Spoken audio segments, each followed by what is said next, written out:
am very confident that the left-leaning youth space is going to come together, find a solution.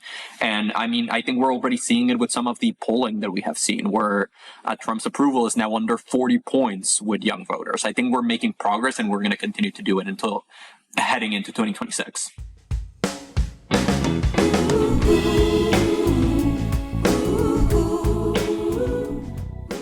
Welcome to the Practivist Pod, the practice of activism made practical.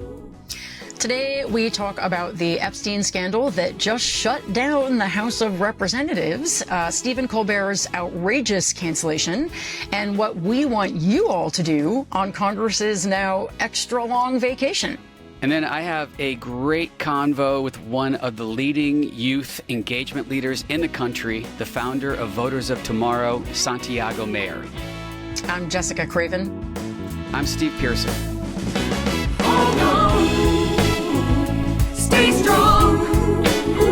It won't be long. Yeah. See, I talked to the youth. I love that. Yeah, I don't know. You had a convo. If Hi, I just Steve. try, How you I doing? sound older. I'm okay. How are you? Yeah. You're in Nova Scotia. You're in beautiful Nova Scotia. I'm so glad that you're there, taking some time and feeding your soul. It's so important. I'm really happy to see you doing that. Yeah, I mean, I'm here for 3 weeks, so it's a very long time. I'm gonna work for the first 2 weeks, but also play, and then mostly play for 1 week. But it is, I'll tell you, just the psychological, shift from being out of the United States is tremendous. I mean, not to mention this place is gorgeous, but just being out of the U.S., I made a video about it. The second you cross that border, you're exponentially more free in all kinds of ways, and you feel it. It's really crazy. I mean, I've always noticed it just because you cross the border and suddenly you're not as afraid as, getting shot. But now it's just like a significant portion of our rights return to us when we leave the United States, which is really a crazy thing. So, yeah. Are you pretty isolated, or are you around folks, where in Nova Scotia are you? No, we're around folks. We have a lot of family up here. So we have family who are American citizens who are up here on long-term work visas or green cards or, some combination. There are a lot of people who come and spend summers here but live in the United States. And then, of course, a lot of Canadians. And the general gist with all of them is, first of all, lots of people telling me just to get out. Why are you still there? Which I'm like, well, we can't all run away.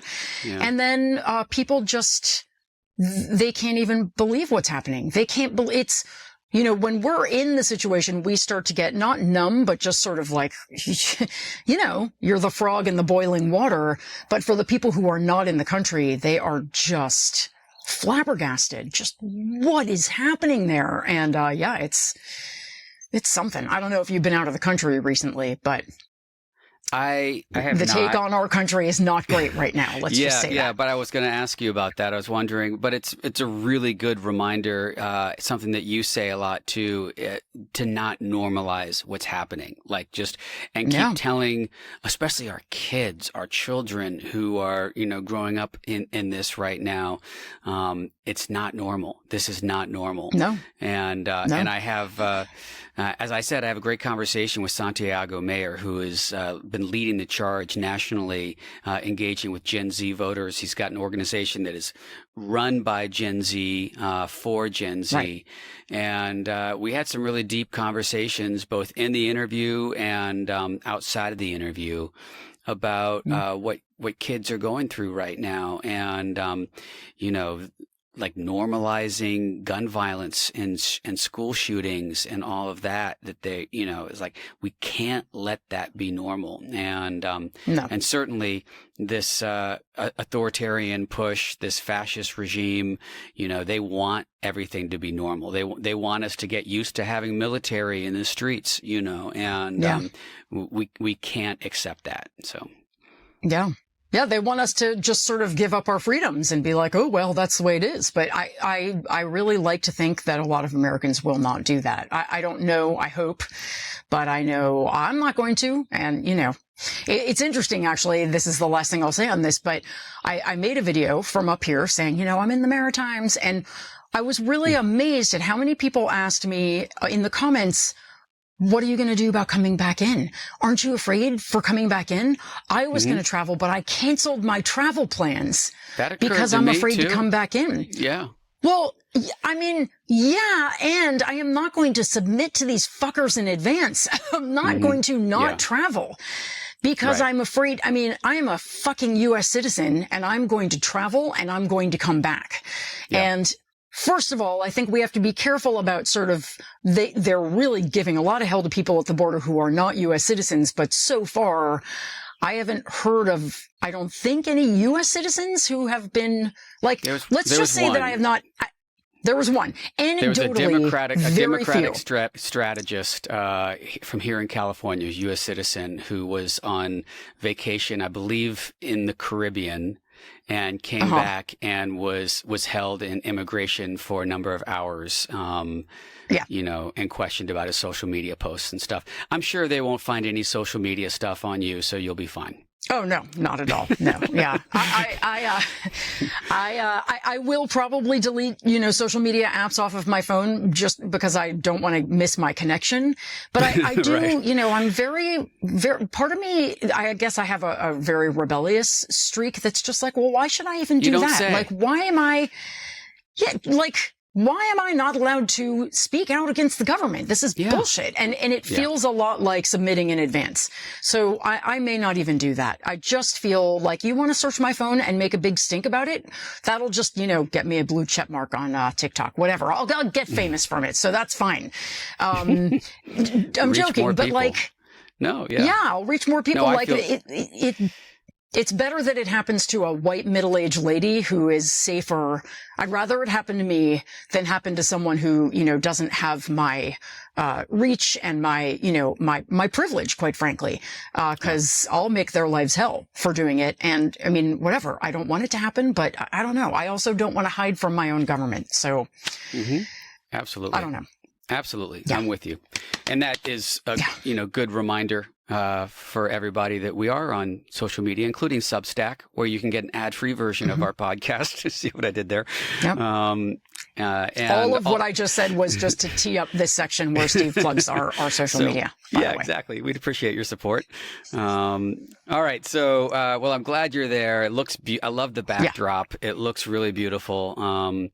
And we've had some stuff going on this week. The first thing that I'd like to talk about, which I suppose in the grand scheme of things is lighter fare, but it's a very serious, you know, again, attack on our democracy. Fascists go after the artists, the truth tellers, the press, and, you know, Stephen Colbert being unceremoniously dismissed. I have some thoughts. First of all, I don't think this is a hot take at all to say that this is only going to be positive for Stephen Colbert. This will only lead to more things for him. He's not losing his job. He is gaining even broader influence and opportunity through this. But I will say, like, Paramount's capitulation to the Trump regime in just a short-term cash grab to try to make their merger go through and make billions of dollars more for billionaires is not only deeply concerning for concerning, I sound like Susan Collins, not only incredibly destructive to our democracy, to the fabric of who we are, but it's also putting another nail in this what is becoming an antiquated media model with these networks.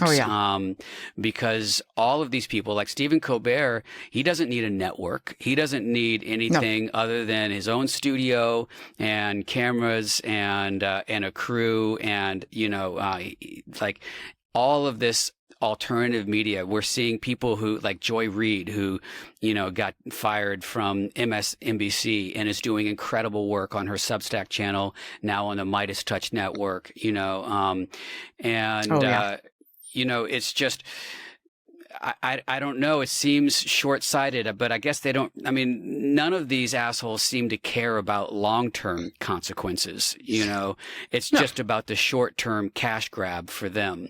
But it's, you know, it just, to me, really emphasizes the need for us to continue to invest in these alternative media spaces because it is where everything is moving. Yeah. And, you know, the network TV, CBS, ABC, like, they are obsolete already and growing more obsolete. And for CBS to pull something like this, like a network that basically everybody already doesn't care about and doesn't really want to watch, like they have a huge branding problem just from sort of obsolescence. And now, like, CBS, I will never watch. Paramount Plus, everybody I know who has it is canceling it. And if you haven't canceled it yet, like, this is an important thing to do. Yeah. Like, even if this is the same thing I feel about Amazon and all these other services. Like, even if they have some things you want, this is a tiny sacrifice we are being asked to make, is to not give our money to prove that this is a terrible business model. That once you fuck with, you know, the regular American democratic norms and you go with the fascists, you're done. Like, your brand is toxic forever and you will lose your business. You will lose your customers. And then great, you got your $1 billion deal. Awesome. Enjoy that. You're never going to have us, your viewers, again. And ultimately, like, your $1 billion deal will get you for a while, but like, you need viewers. You need consumers. And so we really must remember our power here. I feel very, very strongly that, like, cancel your Paramount Plus, please. Do it for America. Whoever knew that we would be in a place where I would be saying, do it for America, cancel your low rent cable channel or whatever Paramount Plus even is. But yeah, cancel it. Yeah, I agree. And, you know, Stephen Colbert, artists like that on that network, made that $1 billion merger deal possible. They built that, you know, and, so yeah. And, I don't know if you saw Jon Stewart's, sort of, comment on that on Comedy Central, which is also parent company, Paramount Plus, but he ended with a big, fuck you song at the end, which was, pretty catchy. I don't know if interesting. I didn't know that, so Comedy Central is also owned by Paramount Plus? Well, by Paramount. The Paramount Plus is the streaming service, but the parent company of Comedy Central is also Paramount. Interesting. Yeah. So, they're ensuring their own obsolescence. That's it. I mean, it does suck and it is horrible and it is scary, but it's also, like you said, if they were capable of looking past this period of time where Donald Trump feels very powerful and is in lots of ways, but also, like, the people who have stood up to him have generally done really well. But yeah, I don't know what these people are thinking. They're obviously not thinking. They're making bad calculations that are going to come back and bite them in the ass. Yeah. And, you know, some of it, like speaking of people standing up or not standing up to Donald Trump, let's talk about our Speaker of the House, Mike Johnson, who don't say quoted, say that. Quoted that Speaker of the House, who quoted Bible scripture when he was talking about sending Congress home early to avoid a vote on disclosing the files of a convicted pedophile. I'm not going to address anybody individually, but I'll tell you that some here are much more frustrated than others. There's a small, tiny handful, but one in particular who's given me lots of consternation. I don't understand Thomas Massey's motivation. I really don't. I don't know how his mind works. I don't know what he's thinking. But, you know, in my way, I try to follow Ronald Reagan's 11th commandment: never speak evil of another Republican. My gosh, it's hard to do sometimes around here. I also try to follow the scripture. You know, it says, bless those who persecute you. So let me just say about Thomas Massey, could you just accept my Southern, bless his heart, okay? I don't know what else to say about it. We're for maximum transparency. We're engaging in that right now, and we don't need political games. He's a good Christian. The thing about Johnson, he's a good Christian who I'm convinced has like a major porn addiction or something. Like, there is something going on with that guy and someone got something on him and now they're holding it over him. Like, how do you get from a week ago going, I think that we should be transparent about this, to this? I mean, I understand that Trump is powerful. I get that. But Trump, like many powerful cabals, he gathers dirt on people. He does it, lots of other powerful groups do it. And so I just feel that somewhere there's dirt on Johnson that's very, let's just say, would not go over well in the Christian, whatever kind of Christian he claims to be, in his community. You would think this act of, hiding the results of this investigation would not go over well in the Christian community. And in fact, it is not going well. All of this continues, and we spoke about this at length in the last episode, and it bears talking about more because this is really an opportunity that I have not seen in the entire trajectory of Donald Trump's, rise and the rise of MAGA is them eating their own and really having dissension and confusion. And, I'll say holistically, we know how difficult it is to move people off of their beliefs, even if they're believing things that aren't true, because of the pack mentality, because of our tribal mentality, right? If you're part of a tribe and your whole tribe believes one thing, and you go out on a limb, that you're isolated now, and it's a scary place to be, and that's why it's so hard to, even with facts, move people away from their beliefs when they're part of that tribe. But this tribe is now splintered, and people who are, who were certain about their beliefs are now questioning. And they're questioning Trump and this administration and the people around him and what they thought was true and who they believed, and all around this Epstein, they were sure that he was going to be the one to bring this to light. And, it's a real significant opportunity to, at the very least, send some of those voters home.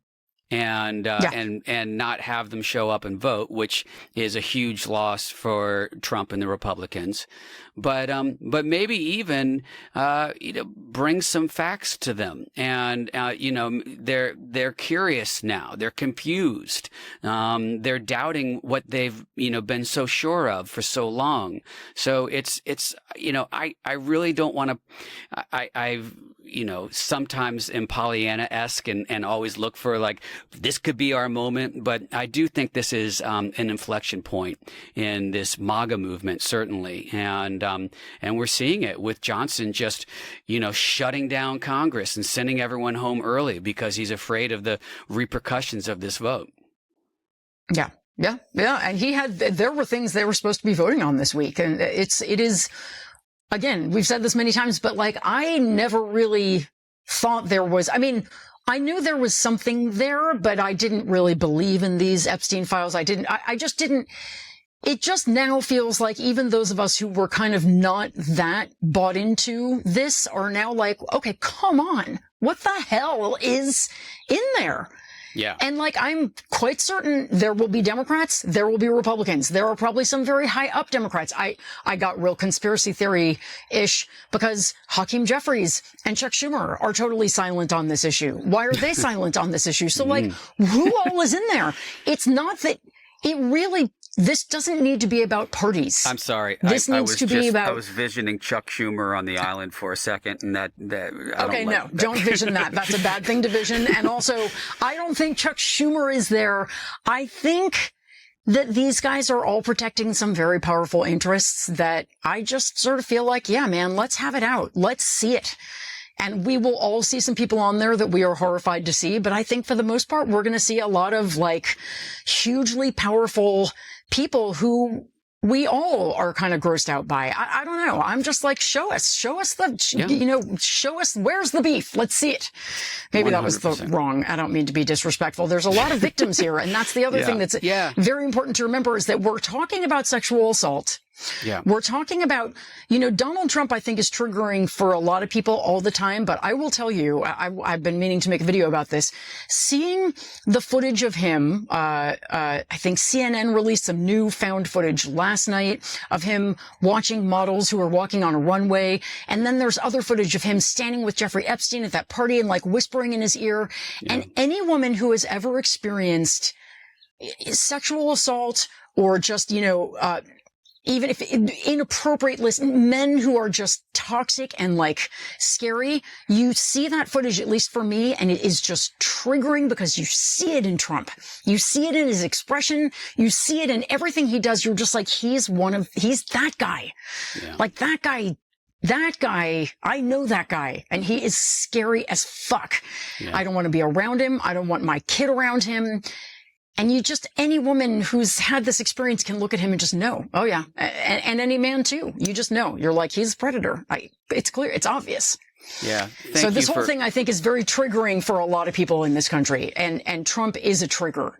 And so if you're triggered by him the way I am, I just want to say, like, I feel you and I see you, because I find him triggering, and this recent footage of him deeply triggering. It's upsetting.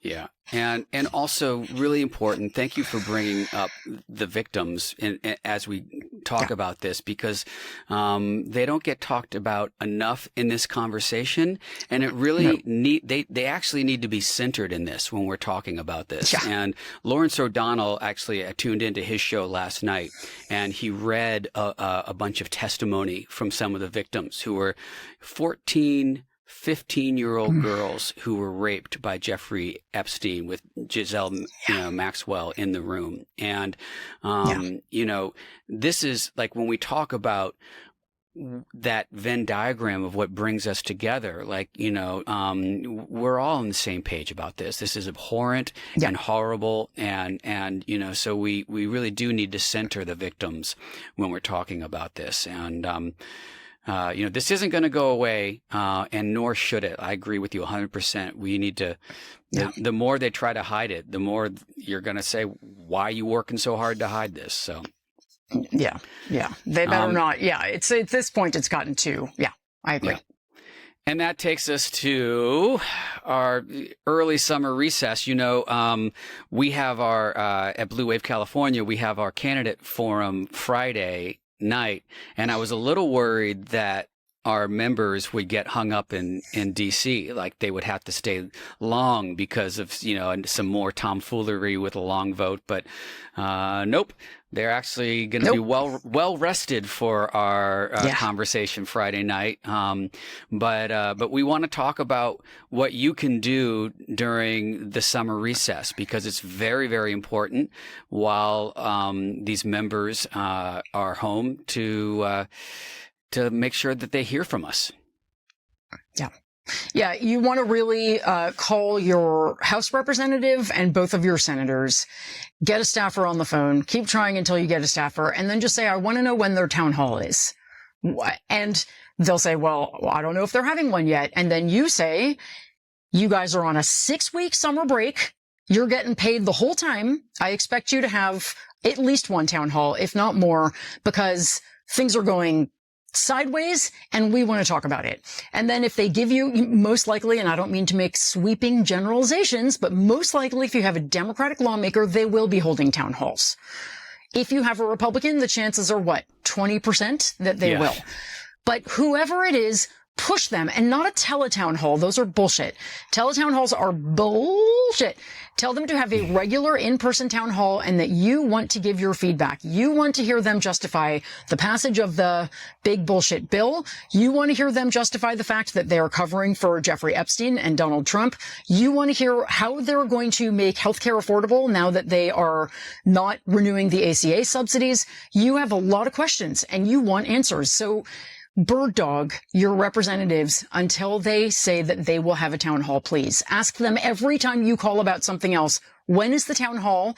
And if they say they're not having one, why are you not having one? How dare you not have one right now? And just keep that going. Absolutely.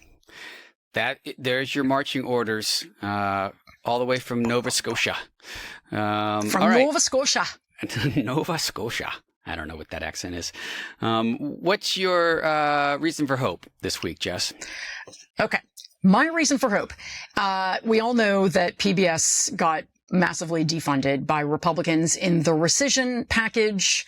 Whole other conversation. We talked about trying to stop it. We did not stop it, although we did manage to get them to strip out the cuts to PEPFAR, which is international AIDS funding. Very important. So that's good.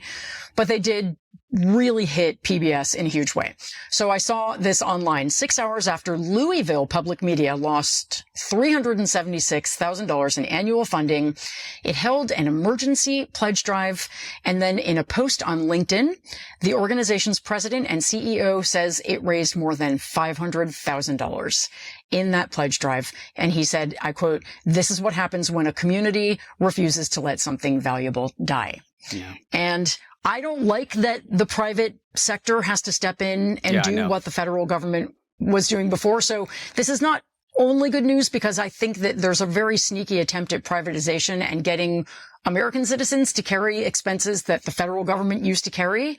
Yeah. But in this instance, until we can get control back and restore that federal funding, I love to see citizens keeping these entities going. That generosity is beautiful to me. So that's mine. What is yours, Steve? I love that. I'm very sad about the attacks on NPR and public, radio and TV and everything, PBS. But that gives me hope. My hope. I find hope in weird places sometimes. So today's reason for hope is this disgusting Texas redistricting push that they are. Greg Abbott, at the behest of Donald Trump, direct behest of Donald Trump, has said that he wants to institute when I say rare, this has never happened before, a mid-decade redistricting push that could create 5 new congressional districts for Republicans and puts it, obviously at risk some of our held seats there in Texas. There is, we need to make a lot of noise about this. Everyone needs to be very aware of this just outright cheating and manipulation that the Republicans are doing in Texas, and will most certainly follow suit in other states. This is, Texas can be a test case for autocracy, just like California is a test case for progressive democracy. But so we need to be very aware of that. There's not much we can do to really stop it realistically because of the Republican majority there and the push by Trump. But what gives me hope? So so why the fuck would I bring this up? This is not hopeful. What gives me hope is the response I'm seeing here in California from our governor and also in other states, with Democrats saying, okay, if you're going to do that in Texas, we're going to do the same thing here in California. And if you want to gerrymander red states, we've got bigger, more populous blue states where we can gerrymander and offset and maybe even create an advantage for us. And, if they're going to run on a legal precedent or try to say that it's a legal precedent to do that, then 100% we need to be doing the same thing. This is a moment that calls for us to pull everything we can to make sure that the will of voters is not subjugated by these dirty tricks. And, it's not a time for Democrats to be like, well, that's highly improper and we don't like Republicans doing it, but that's not how we operate, so we're not going to do it. That's a recipe for us just, losing in the midterms and losing power and not having any means to getting it back. So, and then the last thing I want to say about it is, if they weren't pulling this shit, if they weren't working so hard to try to fix the midterms, then what am I trying to say? Like, a lot of people are concerned that there will not be an actual election in 26, that the midterms won't happen. Every time I see them pulling shit like this, and I see the money that they're raising and the work that they're doing to try to rig, I don't want to say rig because that's Trump's word, but to subjugate the will of the voters by doing these redistricting and voting rights and all that stuff, it gives me hope. Because I know we're going to have elections, and furthermore, if they were held today, we would win in a landslide. Yep, I agree. I've never doubted that we were going to have midterms, but I'm happy this is happening. If only, I'm not happy it's happening, but it is a very good, easy evidence to use to point to the many people who just have really will not stop saying we're not going to have midterms, which I wish they would stop saying, quite frankly. But yeah, why are they doing this then? What's the point if we're not having midterms of doing this gerrymander that is causing so much outrage? Why is Trump amassing like $1 billion in campaign donations for the midterms and reportedly scheming very heavily about where he should spend? No, we're having midterms and they know that they are in enormous danger of losing them horribly, and they will. Yeah, they will. There's my prediction from jessicapolls.com. They will. Which is my favorite polling firm. Yeah. And also, I was looking at some polling, not only that we're ahead on the generic ballot, which is, that's fine. The generic ballot means less than actual polling between two real people, but also that the enthusiasm gap between Democratic voters and Republican voters is quite massive already. We're just way more enthusiastic about next year, as we should be. Very, very important. And to your point, like the more people that say we're not going to have elections, that's a self-fulfilling prophecy. Like, the Republicans are working their asses off right now. And we need to be doing the same thing right now. We're not going to be able to compete with the oligarchs on fundraising. We talked about this, I guess, last week with Jackie Lopez from Elias Law Group. One thing that's, I think, surprising to a lot of Democrats that don't know this, we actually win on individual donations. We do a much better job with fundraising, but we can't compete with the oligarchs who pour limitless money into these super PACs. So that's a good segue to talk about our Blue Wave California Candidate Forum, which is tomorrow, Friday, the 25th. With Representative George Whitesides and Representative Dave Min. If you're in the Los Angeles area, which I know many of you are, I hope to see you there. There's free tickets, so you don't have to pay anything. We want everyone to be there to show these fucking Republicans that we are fighting, that we are ready, and that we are organizing right now. And if you're on the East Coast, or if you want to tune in remotely to the Voters of Tomorrow Summit, that is also on Friday, tomorrow. And Santiago Mayer talks more about that, but that's a great opportunity for you to dive into that too. So great. There's your marching orders. There's your action items. And without further ado, let's hear from our friend Santiago Mayer.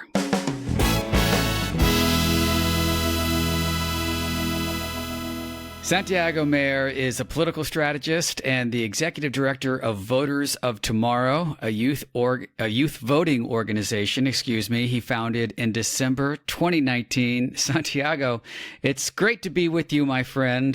We just got to hang out in D.C. And have some off-the-record conversations, but now on the record, how are you holding up? I am doing as well as one can be doing in these crazy times. We're doing a lot of work. We're fighting back against the Trump administration's attacks on our generation, and we're very excited about our upcoming summit this Friday. Yeah, there you go. Look like a pro plugging the summit right off the top. I want to hear all about the summit, and we'll have a link to that in our show notes, so everyone can join. But before we do that, just for folks who aren't familiar with Voters of Tomorrow, you're 23 now, is that correct? Right. And you were 19 when you launched Voters of Tomorrow. So what prompted you to start it, and what was your vision for the organization at that time?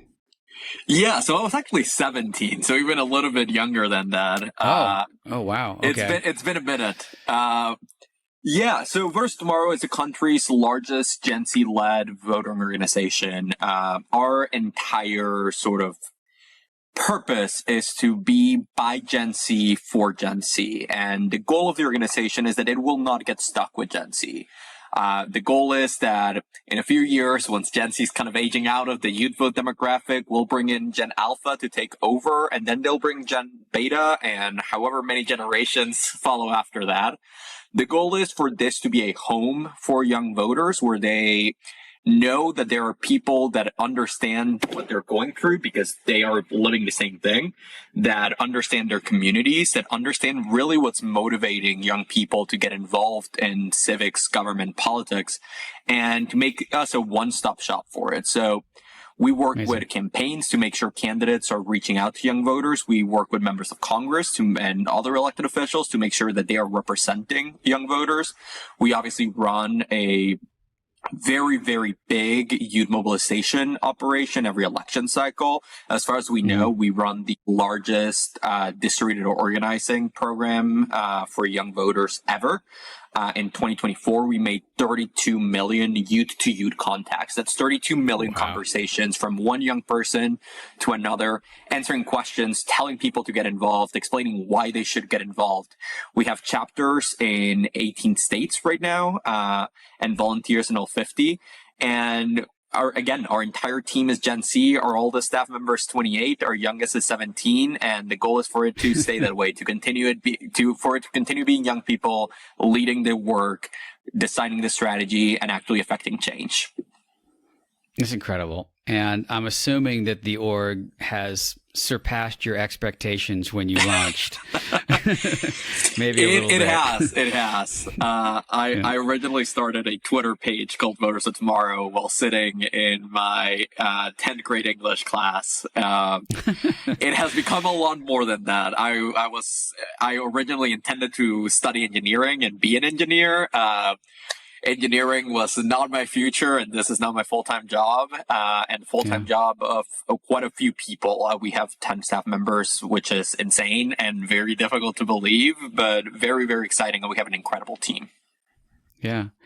Well, so you've learned a lot as you were, effectively building the plane while you were flying it, right? And I'm sure there's a lot of lessons that you've learned about engagement.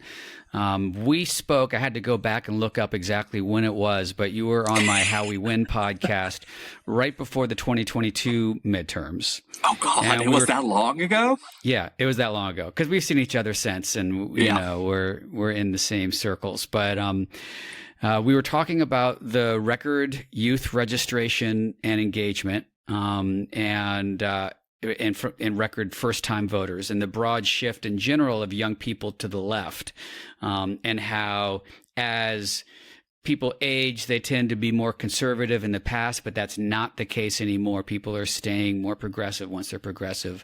And that data really did bear out with the Dems overperforming a lot of the expectations that folks had in the midterms.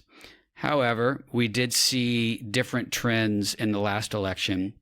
Young voters dropping off and shifting right, too, especially when it comes to young men. So I know this is the crux of your work, so I'll just ask you simply, what happened and how can we fix it? Yeah, Give us all the answers.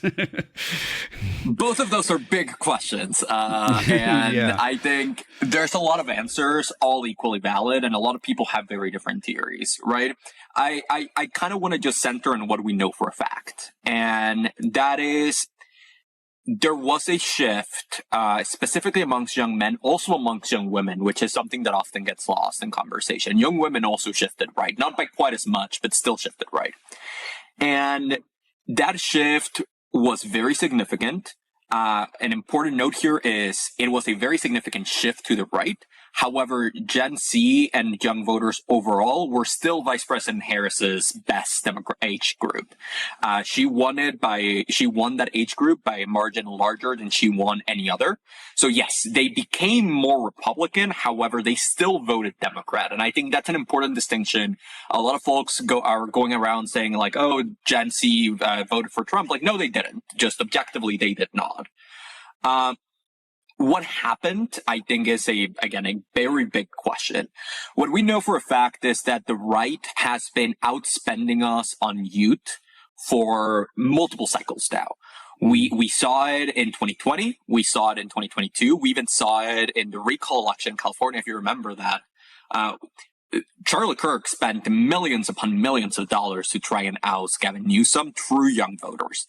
Obviously, that failed. And the reason that failed is because young voters, yes, are very progressive. Also because youth organizations knew perfectly well that we were getting outspent, and we knew that we needed to out-organize them. They can outspend us, but they can't out-organize us. What happened in 2024 was basically the culmination of decades of that strategy, where we kind of allow ourselves to fall behind on the spending because we believe that we're able to out-organize that. And when you look at the numbers in just the last 2 years, just 2023 and 2024, you kind of see the scope of the problem.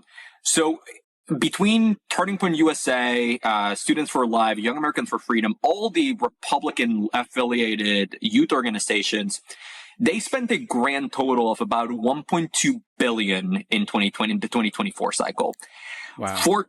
In comparison, if you combine us and you combine Next Gen America and you combine Student Turnout Project, Alliance for Youth Action, all these sort of left-leaning youth organizations, we spent $136 million. So that is an almost 10-to-1, more than a 10-to-1 outspend by the right. And again, this is not the first cycle that this happens, right? It has happened before, and it has happened really in a non-contested manner. And that I would argue, not to interrupt you, but just, to add to that, I would argue if you scratch the surface even deeper there, you're talking straight up political spending and political organizing, but the attacks on education, the privatizing education, the homeschools and all of that, Republicans get their hooks in youth early on and indoctrinate them, frankly, And that's where I was going to go. Yeah, because a lot of that spending, people think like, oh, but young people, why are they spending money on TV? They're just spending money on TV ads. Young people don't watch TV. And what I always try and highlight for people is that spending is probably not what you expect that spending to be. It is not spending on organizers. It's not spending on ads. Obviously, they do both, but the bulk of that spending has been invested in developing a cultural narrative that sort of encompasses young voters. Because we know this, again, for a fact, from polling, from conversations, just anecdotally, young people are passive consumers of political information. They're not seeking it out. They are not watching. They are not listening to the Practivist podcast, right? They're largely consuming. We have some young listeners. Not cool, man. I listen to the Practivist podcast. You're going to get you're going to get a lot of, you're going to get one, maybe two, or maybe they'll just be mad and not email you, but you're going to get some emails, I think. No, I mean, listen, I want young people to be consuming political media, right? But you're right. The unfortunate truth is that the vast majority of them don't. So they consume their politics kind of in the background through side comments on on a podcast that has nothing to do with politics, but they're watching. They consume it in the background of TikToks. They consume it in the background of the memes that they share with their friends, right? How many memes did you see last year making fun of Joe Biden being old? And how many of those memes were coming from entirely apolitical accounts? It was a very, very, very difficult media environment to try and break through. And a big part of that is because this did not just happen in the last 2 years. It has been happening for years. That's what PragerU is. That's what the Daily Wire is, what Turning Point's shows are. they are creating these cultural narratives that are appealing to people who are not seeking political information, who are seeking sports, who are seeking fashion, who are seeking finance. And in that content, they are embedding political angles, and they are convincing people that the reason that they might not be as successful in dating, for example, or as successful in finance is because of political reasons. The content that they are consuming is political, but they are not branding it as political, and it is not presented as political. And that creates a very difficult environment, especially when the spending gap is so big, for us to kind of come in later and say, hey, no, actually, this is the fault of a billionaire, for example. Because we are presenting an explicitly political message. We are telling people you need to go out and vote. That does not merge as well with what was happening on the right. And the other thing is, we had an inkling that the right was doing it, but we did not realize the scale at which this was happening until after the election was over. So how do we fix it? I think, first of all, if there's any billionaires listening, please invest in young voters. It doesn't have to be in Voters of Tomorrow. We have incredible partner organizations, but please invest in young voters. We can beat them when they're spending us 2-1, 3-1. We can't beat them when they are outspending us 10-1. So that's the first thing. The second thing is we need to get in that political media. And that is something that we are actively working on right now to make sure that we are not just on the ground, on campuses, in communities, having these conversations, but that we are pairing that up with a cultural media that is able to sort of back that up and create that perception and create that narrative. And listen, I'm literally in the middle of fundraising to try and fund this right now. I want to believe that we'll be able to execute this to the scale that we want to. And I am very confident that if we are able to do that, and if our partners have the resources that they need to do their parts, we will make sure that young voters not only come back to the pro-democracy coalition, but come back in bigger numbers than we ever had. Yeah. Well, you and I are absolutely on the same page about all of that. And, I've been kind of screaming what feels like into the void for a long time about the lack of investment in progressive media and all of that from our team.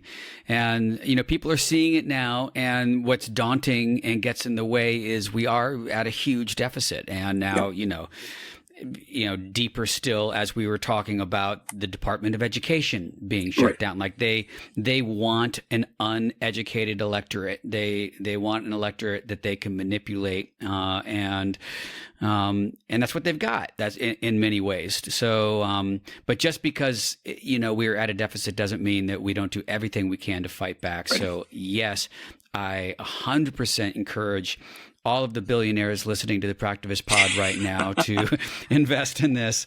It might be a good time to say that we're on Substack too, and you can subscribe to our ad-free version. But anyway, it is daunting. But this, I feel, is the biggest obstacle that we have to overcome. It's the biggest gaping hole.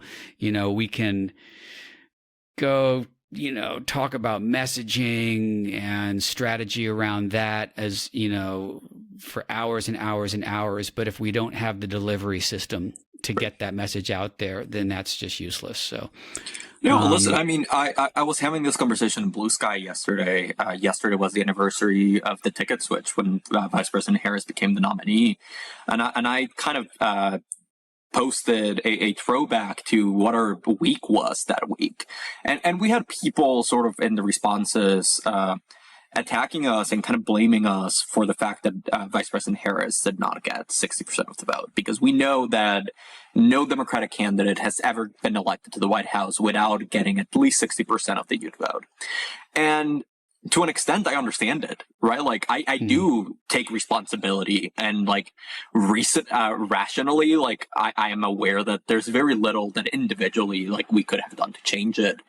But I do sort of take responsibility of the fact that we missed a lot of things that were happening, and that we need to go back to the drawing board, understand what our generation is seeking, and find a way to deliver that. And that's really what, not just Voters of Tomorrow, but so many organizations in the youth space have been doing for the past 6 to 7, 8 months is really working to understand what went wrong and how do we fix it. And to the extent that folks have lost confidence in sort of the left-leaning youth space, I want to be very honest. Like, yes, we fucked up, just objectively. We missed a lot of things, but all of us realize that, and all of us are committed to fixing it. And I think a lot of people have lost faith in the party and their inability of some in the party to identify when they were wrong.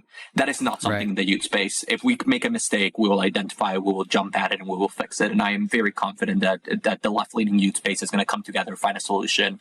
And I mean, I think we're already seeing it with some of the polling that we have seen, where Trump's approval is now under 40 points with young voters. I think we're making progress, and we're going to continue to do it until heading into 2026.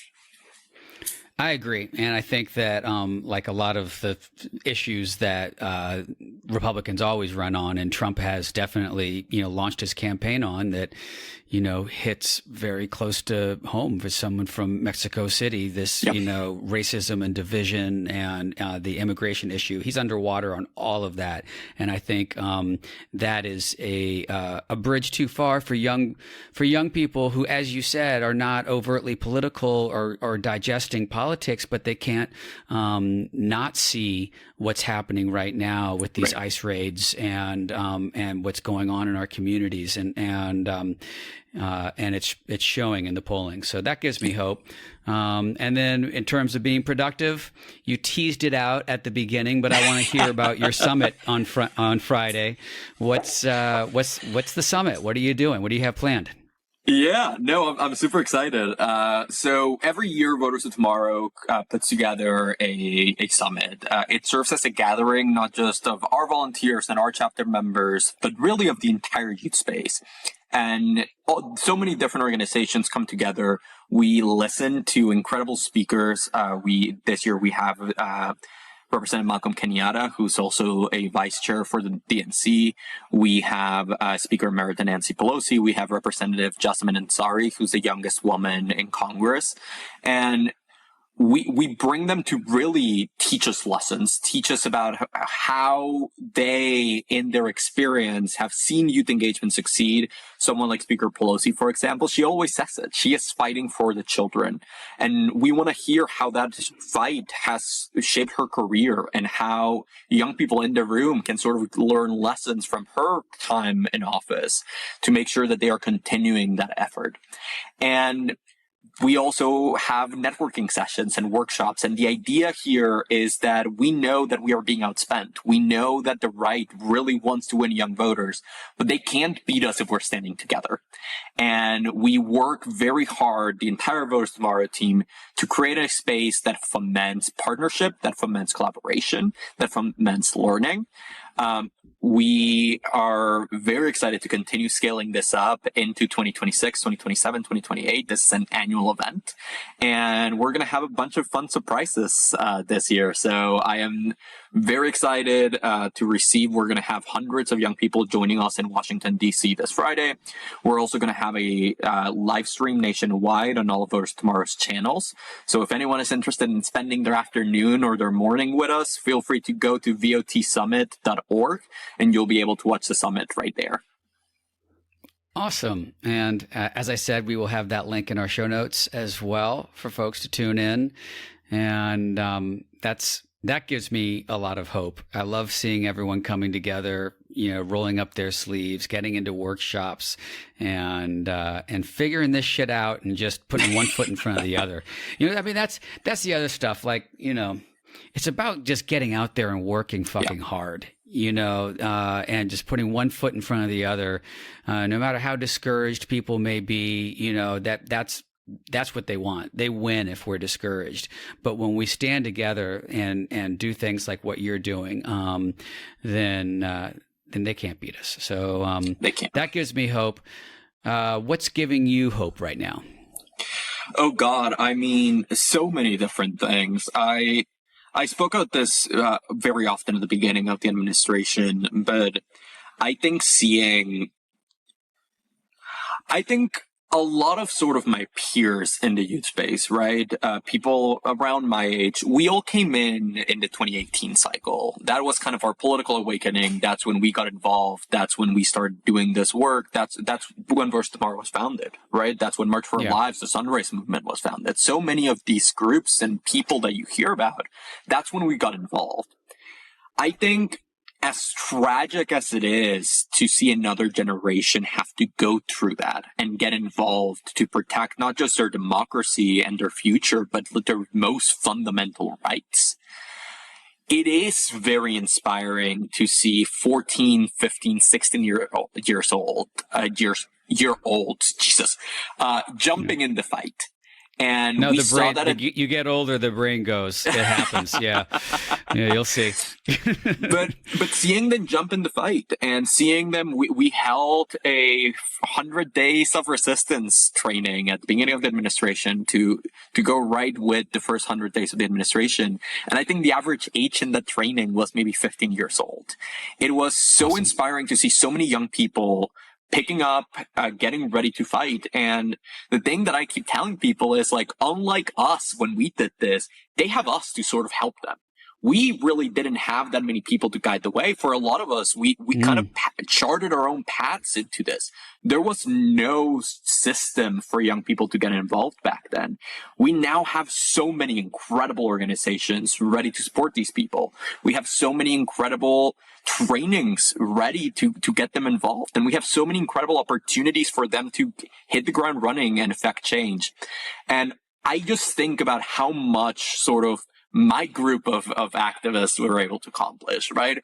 We're able to get the first gun violence prevention law in 30 years passed. We were able to get the American Climate Court done. We were able to do so much good. And, like, yes, it feels really difficult right now to see so much of that get overturned, but that's still progress that we wouldn't have made elsewhere and that we will eventually get back to. And I just think about, if we were able to do all of that without having those existing systems to support us, what are all of these incredible young leaders who are getting involved right now be able to accomplish with those systems and with that institutional support? And if we were able to almost defeat fascism one time for the last time, I want to believe, and I am so confident that this will happen, is they're going to kick their ass. They're going to kick the fascists' ass, and they're going to push us forward. And I am so excited to walk with them, to support them, and to make sure that they have the resources that they need to make the future better for all of us. No notes. That was awesome. Let's make that a reality. And it's such a good point too. You know, like, you think about, and it's honestly, it's not just the youth organizations too. You know, our organizing in general, with like Indivisible and grassroots groups like Swing Left and stuff like that. Like, all of these groups were, you know, cropping up in the wake of Trump v1 in 2018 and figuring out how to, you know, catch all these people who had energy and passion but didn't know how to organize. And now we are battle tested and ready for round two. So I love it. And I love you, man. You're the best.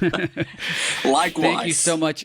Thank you so much for everything you're doing. And of course, thanks for joining us on the Practivist Pod. Thank you so much for having me.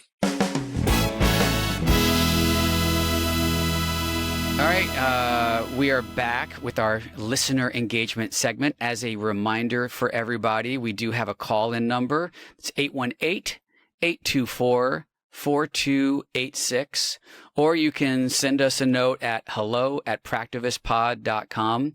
This is your opportunity to tell us what you're up to, what your experience has been like volunteering or at rallies, and we want to hear from you. If you leave a voicemail, we will play it on the show. And we have a voicemail today from Celeste. Let's take a listen. Hi there, my name is Celeste, and I started a community opposition group here in a little town, and we are determined to overthrow this regime. We do a lot of things here, and we're always wanting to do more.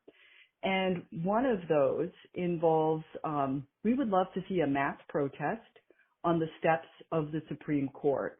We're calling it the death of justice, and our vision is that thousands, hundreds of thousands in our dreams gather on the steps of SCOTUS for a mock funeral. We would envision it happening over days, that we would have shifts of people coming in and out, that we would all wear black, maybe some Grim Reapers costumes, would have to see, but we really want to put national attention on the abysmal functioning of the Supreme Court and how corrupt it is. And we're looking for help because we're just a little, group here in Connecticut, and we need some national help to see if we can make something like this happen. And we're wondering if you might be able to partner with us on it. Come on. I Wow. love that. I love that idea.